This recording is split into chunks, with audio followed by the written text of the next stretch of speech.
bigs or rim protectors for a little while, but what is that like when both AD and LeBron are out? And, of course, Dwight did play some, but what does it require for the guards, and how did you think that was impactful tonight? It requires a lot of scrambling.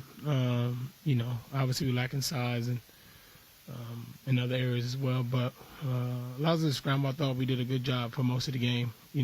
Some stuff hurt us in the fourth, but I thought we did a good job with doing the best that we could, boxing out and different things of that nature. There you go.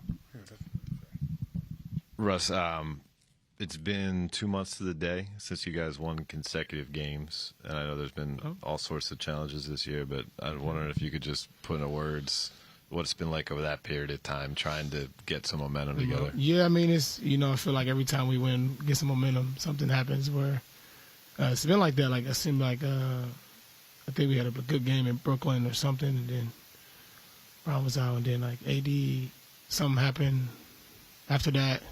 And AD got out, like when we play a good game, something always happens. But, that's just how it's been for us. But, we got to keep plugging away, keep finding ways to pick each other up, because some of that stuff is out of our hands. And health is the most important thing for all of us, as players, as we play in this league, and making sure that our bodies are where we need them to be able to go out and, compete. Just how frustrating is that? Like, to have those moments where you think you maybe have gotten a glimpse of turning the proverbial corner, and then you, like a game like Saturday, which feels like one you can maybe hang your hat on, and then LeBron's out tonight. Like, it just changes the way we have to play. It changes a lot of things. When you got two of your main guys out, it changes our philosophy, our defense, and how we play. And a lot of guys got to make adjustments and find different ways to impact the game. So it definitely changes. But, we got to kind of stick to it, and hopefully guys can step up and, make that change. Russ, just off the court,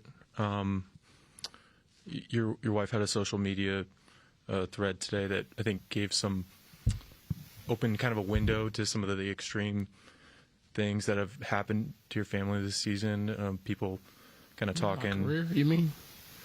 Well, it seemed like it was about this season, but I was wondering if there was anything you could speak to that. Yeah, I think, for one, I 100% stand behind my wife and how she's feeling, because it's not just about this year. Right now, she's reached a point, and my family has reached a point to where it's really weighing on them, and it's very unfortunate, just for me personally, because this is just a game. This is just a game. This is not end-all, be-all, and when it comes to basketball, I don't mind the criticism of missing and making shots, but the moment it becomes where my name is getting shamed, it becomes a issue. I've kind of let it go in the past, just because it never really bothered me, but it really kind of hit me the other day. Honestly, I was, me and my wife was at teacher-parent conference for my son, and the teacher told me, she's like, Noah, he's so proud of his last name. He writes it everywhere. He writes it on everything. He tells everybody, he walks around and says, I'm Westbrook, that's his last name. And I kind of sat there in shock, and it hit me like, damn, like I can no longer allow people, for example, Westbrick to me is now shaming, like it's shaming my name. It's my legacy for my kids.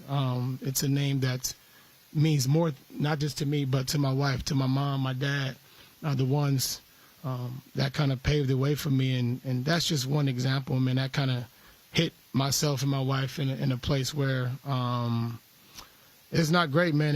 And I think a lot of times, I let it slide, but it's now time to put a stop to that and put it on notice. Like, there's a difference, and we need to make sure that it's understood. And every time I do hear it now, I will make sure that I address it and make sure that I nip that in the butt. Just follow up to that? You said, your whole career you've been dealing with some degree of that, but Yeah. has it been enhanced this year, or is it? It's It's very unfortunate. Like it's been like this for my entire career. I've been blessed, man, and super thankful for the ones around me and the ones that support me. But it's really the shaming of my name, the shaming of my character, the shaming of who I am as a person. Is to me is not warranted. I haven't done anything to anybody. I haven't hurt anyone. I haven't done anything but play basketball a way that people may not like. And this is just a game. This is just a game. This is not my entire life. And I think that is the ultimate thing that's been for me. And I don't like to harp on. I kind of one out the other. But once it starts to affect my family, my wife, even today, my mom said something about it today, and it affects them even going to games. Like I don't even want to bring my kids to the game because I don't want them to hear people calling their dad nicknames and out of their names for no reason because he's playing the game that he loves. And it's gotten so bad where, my family don't even want to go to home games, to any game because of, not just the media across the globe use their platforms to constantly shame me. And, it's just super unfortunate, man. And it's super upsetting to me. And I'm at a point, to where I'm going to continue to address it. It's just unfortunate. Yeah.